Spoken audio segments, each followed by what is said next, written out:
We wish you a Merry Christmas, we wish you a Merry Christmas, we wish you a Merry Christmas and a Happy New Year. Hello and welcome to the Shot Blast Media Christmas Films Podcast. I'm David. And I'm Byron, and this is Lights, Camera, Conversation. Wow, that's what of a start. So, today we're going to be talking about Christmas films. So, Byron, what defines a Christmas film? Does it have to be about Christmas? Does it have to be set at Christmas? Does it have to feel like Christmas? Well, I believe the answer is all of the above. Some of the great Christmas films of all time are Wonderful Life, Home Alone, Elf, Love Actually, A Christmas Carol, maybe. maybe. Who knows? There's various versions. There's how many hundreds of versions of A Christmas Carol? Well, there's Muppets, which is all, the favourite one. Yeah. Is it? Do you think? Or is it the original? But what we've all come here today to discuss and everyone has come to listen to is why Die Hard is a Christmas film. And yes, Die Hard was originally released in July, which is very puzzling. But anyway. Based on... Does it have a Christmas tree? That's the main thing. It has many Christmas trees. Well, in that case, if it has a Christmas tree, it's a Christmas film. That's how I like to see it. So the main thing is what defines a Christmas film. Like, is it the aesthetic? Does it look like it? Because the director, Shane Black... I think all of his films are set at Christmas, including Iron Man 3. But because it's Christmas all over, it doesn't make it a Christmas film, does it? Iron Man 3 is set at Christmas. Okay, right, here's the one. What defines that as a Christmas film? Because I have not seen the Christmas tree in that film. I think you need to rewatch it or watch the trailer again, and you'll see that it's Christmas stuff all over the place. It was a while ago when I watched it. It was a few years ago, actually, in the cinemas. What Christmas films have you seen in the cinemas? Oh, Christmas films. Oh, it's Christmas. Have you seen Die Hard? I did, and we're going to see it again in a few weeks. Coming back to Die Hard, why do you think it's a Christmas film? I believe one of the main things, obviously, it's set on Christmas Eve, so there is Christmas stuff all over the place, like Christmas trees, Christmas decorations, having a Christmas party. But I'd say that one of the main things defines is the music. How does the music go? There is lots of music, like Beethoven's Ode to Joy, with some sleigh bells added into it. Yeah, for example. See, this is because I think it is a Christmas film, but it's very divided in it. Does Maddie think it's a Christmas film? Well, what defines a Christmas film? Where you've got the theme and the message. So Die Hard is about family. It's about a man who races across the country. He does everything he can for his wife and kids to be there in time for Christmas. I've not heard that, people say that when they're arguing about it. I've always heard the music makes it a Christmas film, the decorations, the fact that it's literally Christmas Eve. So that's an interesting one. But if you hadn't seen Die Hard and I told you that is the theme, you'd go, yeah, that sounds... What, family? A man racing across the country doing everything he can to be with his wife and children for Christmas. But then if you briefed it differently, say like Die Hard is an action film where someone is robbing a tower, would you class that as a Christmas film? Well, the argument there is it's an action film and a Christmas film. Yes, it has guns, explosions, terrorists, but the theme, is the theme the most important thing? Can a man learn to be a good husband? That's a Christmas story, isn't it? If you read the script, as in, like, it's like a book, if you read it, yes, would you think that's a Christmas book? No Probably pictures, no, they don't say anything about Christmas trees. Well, Die Hard is based on a book. I wonder if the book's set at Christmas. I have not read the book. No, nor have I. But then you look at A Wonderful Life, a very famous Christmas film with James Stewart. It's about a man who's contemplating suicide, and he sees what his family and his life and work would be if he wasn't there anymore. I've never seen A Wonderful Life. However, I watched Home Alone 4 the other day. Don't slay me for that. And on Home Alone 4 is A Wonderful Life. And so usually it's about someone that kills himself. Well, he's thinking about it, yeah? He's thinking, yeah. So it's a very, it seems like a dark sort of Christmas film. Yeah, it sort of is. See, that's another thing. But he turns it around, so again, Die Hard's the same. Are Christmas films meant to be happy? Generally. I've never seen a Christmas film that ends in a bad way. Well, Die Hard as well. Is it a comedy? There's so many comedy moments. Well, yeah, it's like an action comedy. Christmas family. Well, one of the opening shots of John McClane on the plane when he arrives in Los Angeles, he's looking at him playing with his wedding ring. He's got a big present. He's got a big teddy bear, a present for his wife. So it's pretty much everything. It's a brilliant film, is Die Hard. And then when he's at the airport in LA, there is sound of sleigh bells when he's in the baggage claim.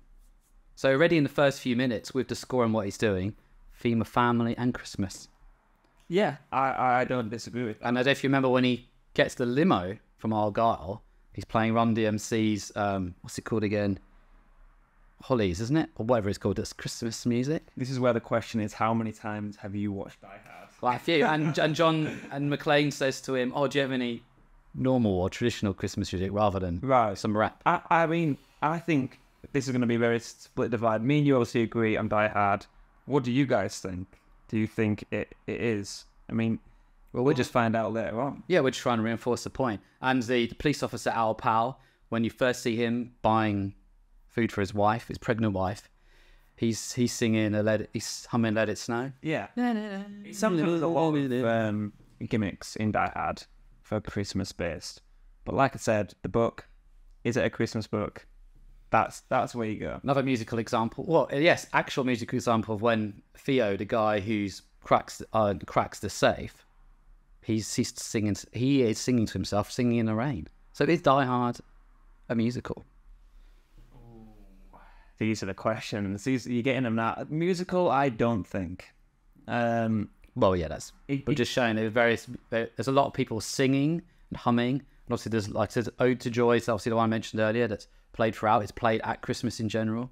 And it ends with, Frank Sinatra's Let It Snow. We could probably do a whole podcast on what, films that are musicals. Are they musicals? But, this is Christmas thing. What's your favourite Christmas film? Is it Die Hard? Or do you have a specific one? Well, Die Hard is something, I have to watch every year. It was Christmas Eve sometimes tricky to fit that in, but in and around Christmas, yeah. Is it your favourite though? Yes. I see. You haven't seen this film. I really enjoy watching Love Actually. I think it's got some brilliant actors in it, obviously, and I think it gets a lot of stick because it's meant to be hyped up. But if that film wasn't meant to be hyped up, it'd be a great film. Right. You can't disagree. Okay. No, yeah. Unless you can. You can disagree. Well, that's a good segue into films. A proper category is films that are about Christmas. Then there's no disagreement of what of it. If we've already named a few, Elf. That's always Elf is probably one of the most simple Christmas films. It's an elf who goes around New York. It's full of Christmas things. Again, it's about a person running around trying to reconnect with his father and his family in time for Christmas. Does it happen at the end? Oh, can't spoil anything, can we? Oh, yes. Someone's not seen Elf. Well, last year, Asda did a very big Christmas campaign with Elf all in their TV adverts, big cut-out stands in the shop. So it's quite even though it's been out, 20 years, that film, it's still... That was a really good advert. I mean, it probably cost them a lot of money, but it was smart because I watched that more than once on my own way. I didn't just go on TV and see it. I googled it on YouTube, and because it's really good. You're seeing something that's relevant, and I think that was a really good advert. Yeah. One of what we mentioned earlier was Love Actually, which I've never seen, but I filmed a skit we did a few years ago in it. I didn't know what was going on, holding the cardboard things. But is Love Actually about... Have you seen it? I've seen it. So is it about Christmas, or is it just about things happening at Christmas? Don't quote me on this, but I think it's based in 2001 when everyone's coming back off flights and arriving home for Christmas. Right. I think that's what it's based off, and everyone's thankful that they're with their family at Christmas. And I think it's one of those films that it is quite cringy in some ways, but it spreads a message about love and family at Christmas like we've been talking about. But it also includes some really good actors, and I just think it's a really good film. It's like 6 different stories. I mean, you won't know that because you haven't seen it. But no. It's like there's not a main character. There is like 20 main characters. In Die Hard, it's very easy to find out who the main character Alan is. Rickman is also in it. There's your connection. I mean, I'm pretty certain. Is he the bad guy in Love Actually? No, there's not really any bad guys in Love Actually. It breaks the bias of having that villain in a film. Oh, is he a villain? Well, I think it's gone so long I haven't seen it. I can't now ever watch it just to keep this thing every year when someone says, like, for Love Actually, and I go, no. Why? What's stopping you? I don't know. Just a silly on-running joke.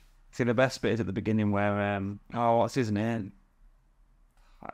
Name's gone, but he's singing, I feel it in my fingers. And it's just, he changed the whole song. Well, I'll never know.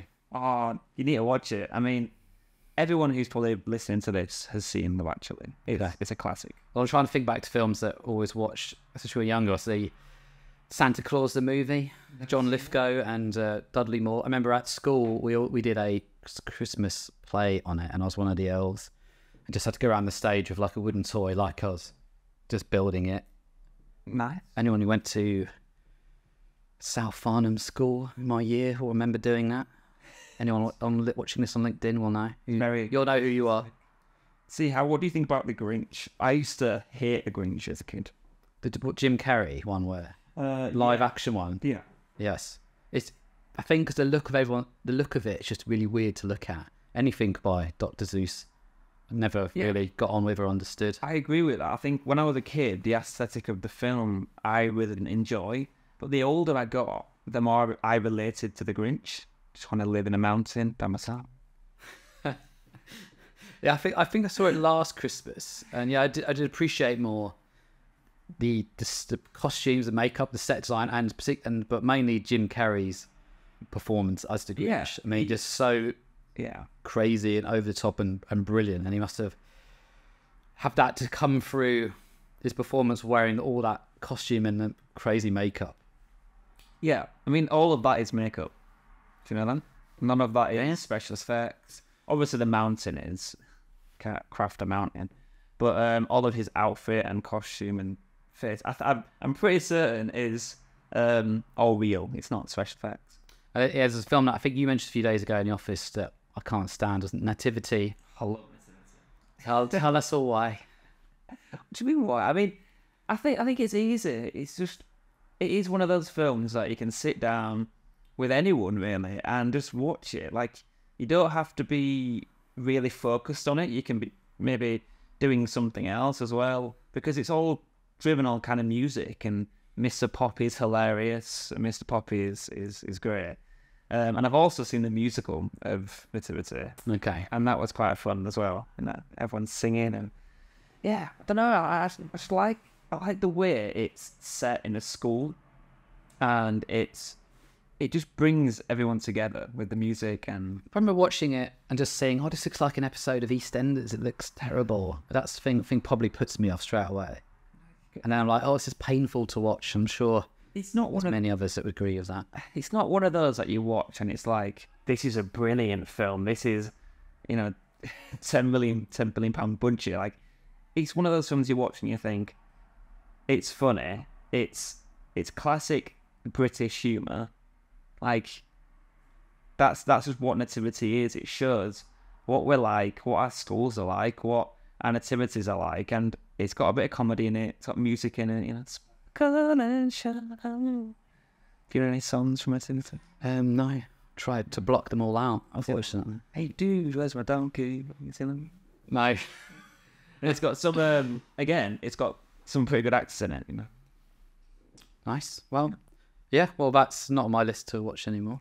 Any other Christmas films you think you always watch that Christmas? But that kind of takes us on to what feels like a Christmas film because you saw it at the cinema or you always watch it.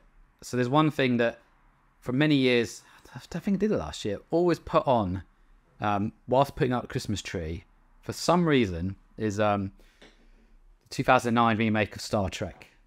Because for some reason that felt Christmassy. I think just happened to do it and then did it for like 4 or 5 years after. And all the Lord of the Rings came out in December. So they feel like Christmas films. Quite a few of the first Harry Potter films came out end of November. They feel like Christmas films. I don't know. I think any film with snow in it always feels like a Christmas film weirdly. Like, The Thing. I'm not sure, I've not seen The Thing, but like Force Awakens, that had a scene in it where it had some snow. Yeah, lightsaber back duel in the snow. That's it. And it came out at Christmas. Did it? Oh, I didn't know that. But see, that's interesting because I always whenever I watch Force Awakens, I'm like, oh, it feels Christmassy at the end. It starts off feeling like you're in January, and then by the end of it, you're in December. Yeah, like desert stuff at the start on Jakku. Yeah. And ends on Starkiller Base. I only know that because I play Star Wars Battlefront a lot. I know. There you go. I know what the planets are called. But yeah, it's the same with anything to do with snow. I think snow is that's taking us back to the beginning. What defines a Christmas film? Snow. But there's also some interesting ones like real kind of comedy horror ones. Films like Krampus from a few years ago, and particularly Gremlins, which is set at Christmas. Like the guy in it, his father buys him a mogwai from a random shop. They feed him after midnight and spawns all these gremlins, and they cause havoc and kill various people in various funny yet gruesome ways, all on like Christmas. You seen Gremlins? I have, yeah. Is there a poster of it in here? I don't think so. I think there is. I'm pretty certain there's a Gremlins poster. Well, we had a Gremlins DVD in here a few weeks ago when we did our Halloween one. But yeah.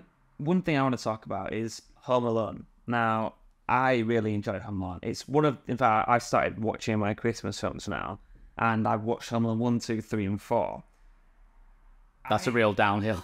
I see, I'm very controversial. I like them all, if I'm being honest. Number 4 is a little bit of a letdown, but I still think it's a good concept. I think I originally thought, Home Alone 4 was set before Home Alone 1. But after rewatching it, it's not. I don't think I've seen 3 or 4, so I've done it. Oh, have you not? Don't know. Right, I quite like 3. I think coming from 1 and 2, number 3 is completely different. Different actors, different story. Obviously, it's a kid that's Home Alone, but I really enjoy it. Why have you not watched it? Don't know. Is it different kids? Yeah. It's not Macaulay Culkin, is it? In number 3, it's a different kid. Yeah. Different story completely. It's about a kid who's home alone, obviously, but it involves 4 baddies. But is it very much copy and paste? Kinda, but it's got a brand new idea. Like it's the same. Obviously, the little kid sets up traps. These guys try and break in, but it's a very different concept. Yeah, I don't know. It's weird, different. It's different. And I'm afraid you're not selling it to me. But yeah, the 1 and 2. The 1 is really good. 2, not so sure about. But yeah, Home Alone is a classic. Again, right? If you read that in a script, would that be a Christmas film? Well, a boy is forgotten by his family, left home alone, and 2 burglars try to break his house, and he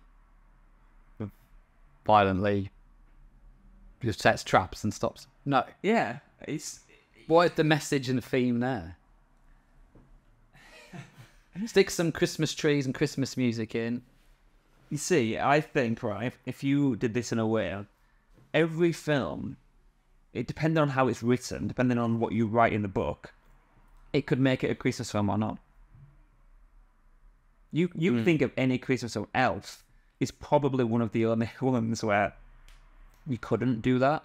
Set in the North Pole, that'll be in the book. You know, it's got Santa in it. But Love Actually, could you just set that in summer holidays? Love Actually is exactly the same. So it's just, yeah. Let's just take this, put it in a Christmas. It's like the that East 17 song, Staying on That. Nothing to do with Christmas, the actual song. They just had some sleigh bells in it. And somehow it's a Christmas song, and it was like probably number 1. Yeah. Stay now, forget you away. Don't say you should fire in a place. Just stay in love. Well, that's... So I mean, what's that got to do with Christmas? What are you staying away from? Yeah. All right. Pick a film around these posters. All right, a little game. Pick any film that you want. Okay. Reservoir Dogs, Train Spotting. All right. Make it a Christmas film. So Reservoir Dogs. So you've got a group of mates. who get in a bit of trouble, but it's set on a Christmas getaway. Just stick some Christmas trees, Christmas music in there. It's not a very good example. It's a Christmas film, all right? Yeah. Well, let's see if I can pick one. Let's have a look. Jaws. Well, that's going to be quite an interesting one. Oh yes, that's the correct example. No, right? No. On the boat, you've got the 3 crew members. It's Christmas Eve, and they're trying to get home to their families on Christmas Eve so they can be with their families on Christmas Day. And they have to get this shark. Something is stopping them. Yeah, But what is it? the shark. Eventually, obviously, spoiler alert, the boat blows up. They've got these, they're swimming back to the thing on Christmas Day now because it's been night. And camera pans up at the end and it's saying Jingle Bell, Jingle Bell. So it's saying like a Christmas song. Any film you can make into a Christmas film. Yeah. But I've just spotted behind you. There's a Die Hard poster, and by looking at that poster, it's nothing to do with Christmas. Yes, it's just a picture of Bruce Willis from the film, and a bit of LA in the background. The tagline on the poster, it says 12 terrorists, 1 cop. The odds are against John McClane. That's just the way he likes it. Bruce Willis, Die Hard, coming this July. Now, nothing there again screams. Yeah, that's nothing to do with Christmas. So the poster makes a huge difference. That's crazy. You would think if you had a film set at Christmas, you would make it come out. But I guess when that did come out in like 1989 or 90, if it was going to do a big blockbuster film to make lots of money, it would come out in the summer. Where it's only maybe in the last, 10, 20 years, things like Lord of the Rings, Star Wars, Avatar have come out at Christmas and made a lot of money, the same as if, probably more as if it would come out in May, for example. Yeah. So I kind of maybe let them off for that. Moving on from films, TV shows, it's a bit weird because I think you have 20 episodes and one episode can be set at Christmas. But if you think of something like Breaking Bad, is there a Christmas episode? Is it all based on... Can't remember. I remember there are various X-Files Christmas episodes. One particular one about a ghost they'd stay in a haunted house. It ended up being a haunted house, and it was like, I think I vaguely remember a bit like Christmas Carol. But then you compare that to like sitcoms like Brooklyn Nine-Nine, like they have a specific episode based around Christmas. Yeah, sitcoms will do that. Yeah. Like Jake Peralta, if you've seen Brooklyn Nine-Nine, it literally first scene is it's Christmas or it's Halloween. It's always a special episode. But things like Prison Break and Breaking Bad doesn't quite work. But going back to The Simpsons, they normally do a good the first ever Simpsons full episode was a Christmas episode. David will know because he is obsessed with Simpsons. In fact, every podcast you've been in, have you mentioned Simpsons? Yes, but even Halloween we talked about Treehouse of Horror. Yes, and our first one was about animations with Maddie. So yeah, that's 3 out of 3. So yeah, Family Guy, that's got Christmas in it. You could probably go on and find something Christmassy in it. But then in general, especially in the UK, soaps like Coronation Street, EastEnders, the big 2 that will do a huge thing on Christmas Day, where sometimes it's 2 episodes. Usually it's something very miserable happens to something. Yeah, I was about to say that normally gets really high viewing figures for some reason. How often does someone die or get injured on Christmas Day in EastEnders, Hollyoaks, or all the soaps? I'm pretty certain you could go back and watch them and be like, I mean, I don't watch them. My family do. Also, when you're at your families for Christmas, you always kind of catch a glimpse of it, and something bad happens every Christmas. Yeah, and also, so people always used to look forward to more so than now, because there's too many streaming things, of getting the Radio Times, and it's 2 weeks worth of TV listings, like what film, and you can circle which film or which episode you watch. Like things like Only Fools and Horses did a Christmas, and that would get up like 15, 20 million people watching, and that sort of thing would never happen now because there's too many choices of things to watch. The question is, would you ever make a Christmas film? If you had unlimited budget, unlimited everything, would you make a Christmas film? Yes, but the only thing I wouldn't like about it is you'd probably have to shoot it not during Christmas, then it wouldn't feel like all Christmas episodes still on TV, they usually kind of, an advert, so they'd film it like August, September, and you don't have that Christmas feeling, but yet you make something for Christmas. rather than shooting something in December, editing and having out for Christmas. Well, we can answer this right now. When are we filming this? Well, today is the 21st of November. November. But our production is just put a few props in and some lights and turn this on. This will be uploaded closer to Christmas when it's more relevant. Yes. So, But it does feel like Christmas in our office because we put the tree and decorations up a couple of weeks ago. if you haven't seen that video, I believe the time lapse, I believe, yes. yes, me and Maddie are setting up that Christmas tree because we like Christmas in the office, don't we? And we are shut for some of it, so we like to get into the spirit and actually see the Christmas tree. Yes. Bit like what we like in Christmas film. Do you figure anything else to do with TV and Christmas? So things like very traditional, like Queen's speech, now the King's speech, of course. I have watched it because my family are obsessed with watching this speech, but every year I feel like it gets more and more repetitive, and I feel like if I watched it for a few more years, I'd be like, I don't really want to sit and watch it. Yeah. Yeah, they go through the year, but it's like you already know what happened in the year, and it's like a recap of what's happened, and you know that. Yeah. Again, that would have been shot probably this month, ready? Do you think? Yeah. Way in advance. Way in advance. I think I might disagree with that. I mean, I'd love to know the actual answer. Unless something big happens in December and they might have to reshoot it. I feel like they're very relevant with what they say. I feel like that's shot maybe on Christmas Day, but in the morning. No, everyone's surely. I don't know. It's on at what, like 3? There's no way to shot that Christmas Day. Maybe a week before at the very latest, in case something big happens. Yeah. See, I don't know. I've always thought they do film it on Christmas Day. Definitely not. Definitely royal family doing a family stuff. Not, we need to shoot this 15-minute speech. I feel like... And how many takes does that take? I feel like, you know what? I feel like if it was... After all these years, if it was filmed a few weeks before Christmas Day, I feel like it had been leaked a lot, like, earlier on. Someone would have leaked that in the... But there's nothing... God knows how long it's been. Big news in there. It's things that have just happened, isn't it? It's a review of the year. They're not, but imagine, like, someone in the crew could be like, let's leak. I mean, I don't know. I feel like it's on Christmas Day, but... Yeah, see what everyone else thinks. Speaking of Christmas Day TV, there's something that I never understood. Like, why is there always a Mrs. Brown's Boys Christmas special? Like, who actually watches that? I used to. As a kid. Don't anymore. It is... It's one of those things. Do you actually find it funny? I don't know. I haven't seen it in a lot of years. I used to find it funny. Okay. But I used to find On the Buses funny, and that's from like 1950. Well, yes, I'm just vaguely remembering that. Yeah. But yeah, it's interesting to actually find someone who's watched Mrs. Brown's Boys and appreciates Christmas special. Well, it must be doing well, considering it's been on TV for... I mean, I was like watching it at like 10, so... Must be... Yeah, it's gone on a bit, hasn't it? Yeah. Trying to think if there's any other sort of Christmassy-fied film-related...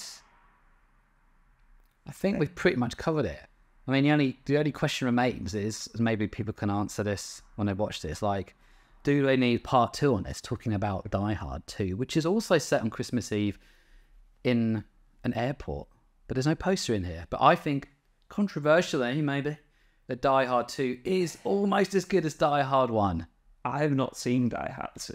Oh, it's on Disney Plus, so you could be able to watch. It is really, really good. It's a bit more brutal violence, I feel. There's a different director. And it's not just the same again. Yes, the terrorists take control of an airport and air traffic control. So, yes, it's self-contained in a specific place, and John McClane has to... Why is it always John McClane? I don't know, and his wife is on one of the planes, and none of the planes can land. So they're all just potentially falling out the sky and stuff. That sounds interesting. Yeah, you definitely watch it. I will be watching it again. But we can spend another half an hour talking about that. But if there's only the demand for it. Yeah, we need... Right now, we've probably run out of time. Yeah, I think it has been about 30-minute podcast. I think it could be our longest podcast yet. Yeah? Which is quite good. I always like to extend my podcast. I think I did one with Maddie. That was like, I think 25 minutes. You know, if you've made it to this point, you know, thank you and congratulations. Well done. I mean, we really appreciate it. Yeah? Yeah, on that note. Yeah. check out our other podcasts. There's some cool information there. Check out our socials as well. But yeah, if you've made it this far, have a good Christmas. Yeah, Merry Christmas, everyone. Until next time. Bye. Oh, bye. Bye. Bye. Bye, Grinch.